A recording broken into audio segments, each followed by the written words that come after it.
it occurred to me that there might be people who don't know how to roll out a pie dough and haven't had a lot of success in doing that.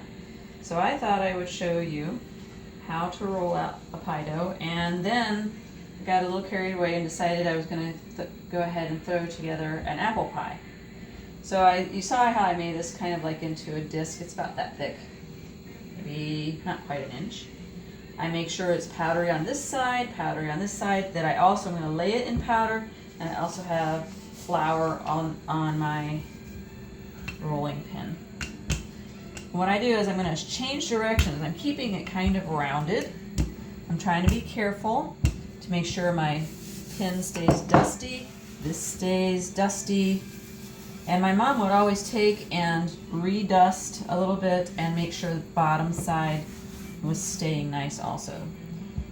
There is one thing I want to get out. I do want to show you the lard. This is a lard recipe. There's more than one way of adding shortening type things to your pie crust. I'm being a little stingy. I'm not giving you the pie crust recipe because I think it's about 100 years old, and I'm not sure I want to do that yet. Maybe I'll get used to the idea. Maybe I'll do that. But there are plenty of pie crust recipes. You can Google and get this out for yourself. My mom oftentimes would check and make sure it still was nice down here. See how I rolled that up over my hand? Making sure it's still nice and dusty right here. See how it also is keeping its shape. Now when I put my hand on it like this, I'm kind of testing it to see how thick it is right there. I don't want it overly thick. I don't want it overly thin. What would you say it is? Maybe 1/8 of an inch? Maybe here it's about 1/4 inch though. It's thicker. So I'm going to make sure that it's more even. And I am being strategic in which way I'm rolling my pin. Now I can, just from experience, I know this isn't going to be perfect. And just so you know, I don't make pretty pies, but they are pretty tasty. So this isn't going to be exact. It's pretty good. It's going to be a little short there, a little short there. I don't worry a whole lot about it, and I'll just make up for it somehow. I will show you a way to crimp the edges. Now my mom, she would take and fold so that you wouldn't have to worry too much about all that work you just went to. Now I do want you to notice the consistency of the pie crust. It does need to be a certain consistency. I don't want too much flour in it. I don't want too little. Too little means it's going to be stuck to the counter. Too much, I don't even know. Probably tastes bad, like flour, and not exactly. And then after I took it, and you got to be careful. The one hint, it took years for my mom to tell me, was you don't want to stretch your pie dough. So I don't want to pull this up and stretch it, not just because it'll tear, but because when I bake it, it has ramifications. So you see I'm a little short here, a little short there, which is not a real big deal because like I told you, I'm not going to be making a pretty pie. I'm going to go ahead and show you how to crimp these edges before I stuff the pie. Notice I turned that under.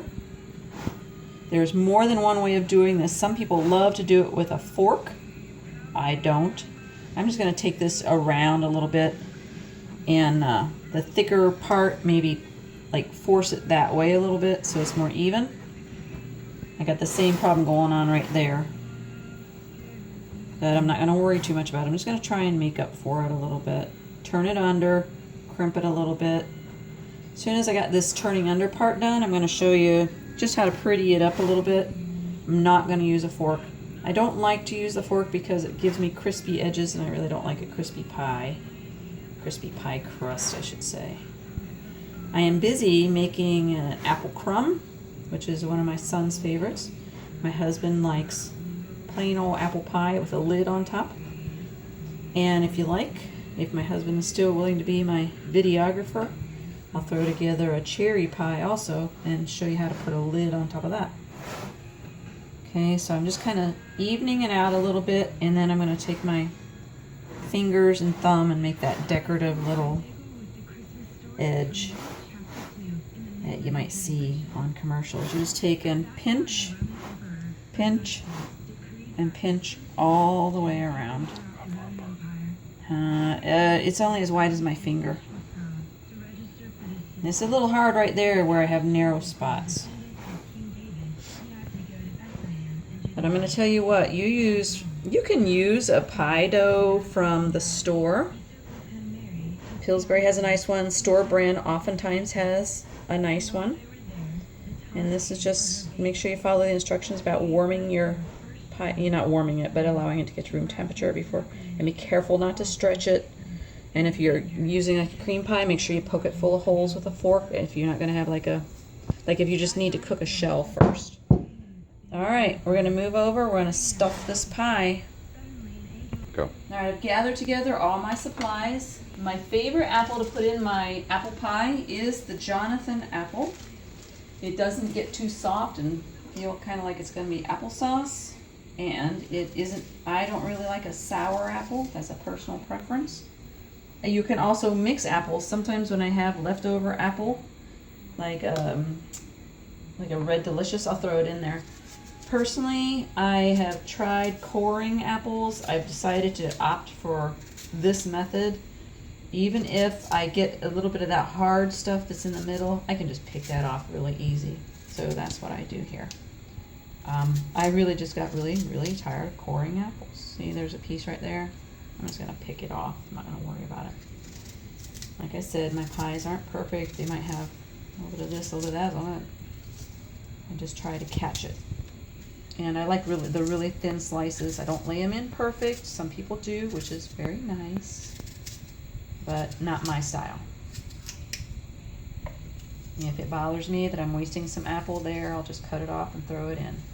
All right, so this is basically what I do. I take maybe about half of my apple. This is going to cook down a lot, so it is going to be heaped up, but it does cook down, so it's not something to fuss over. And I do this according to personal preference. I only put in about as much butter as I want to taste. So I just take and just put little dabs here and there. Doesn't have to be perfect either, you know, it's going to melt everywhere. And the topping that I'm going to put on this particular apple crumb already has butter in it, so I'm going to take it kind of easy and put some on the next layer anyway. Maybe not.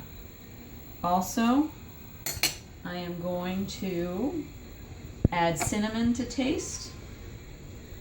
I've tried to go a little lighter on the cinnamon at times, and it just was a good apple pie, but I like it just a little bit heavier myself. I also do sugar to taste. This is, I would say, a medium apple on the sourness. It's not extremely sweet like your Red Delicious, and it is not extremely sour like your Granny Smith. I also throw in just a little bit of flour. My mom doesn't like it that I do this, but it works out really well for me because I also throw in some water, and that way when I'm baking my pie I can see that it boils nicely, you know, not crazy. But this flour will thicken up with my water when the apples do some sweating in the oven. I didn't even measure it. It's just a little puddle in the bottom. It doesn't have to be anything special. So then I think I'm ready for, I like to do it in layers like this because it's easier to have the flavors go throughout, and also easier for me to guesstimate about how I think the pie will taste when I'm done with it. So I also want to do cinnamon on this top layer. And I couldn't tell you how much this is. Maybe a teaspoon. I don't know, maybe a teaspoon each time. I should have put the butter on first. You know what, I'm not even gonna, because I actually took this and I prepared it the way it said with 5 tablespoons of butter, and I threw in a handful of oatmeal because that's another personal preference. And then I'm gonna take and just put this on top. Yes, it's gonna be a little messy, and I know it looks really heaped up, but it's okay. I'm gonna build this like a little sand castle. Move this away from the edge because it is a crumbly thing. Alright. I don't know if you want to show this whole thing, hon, because it might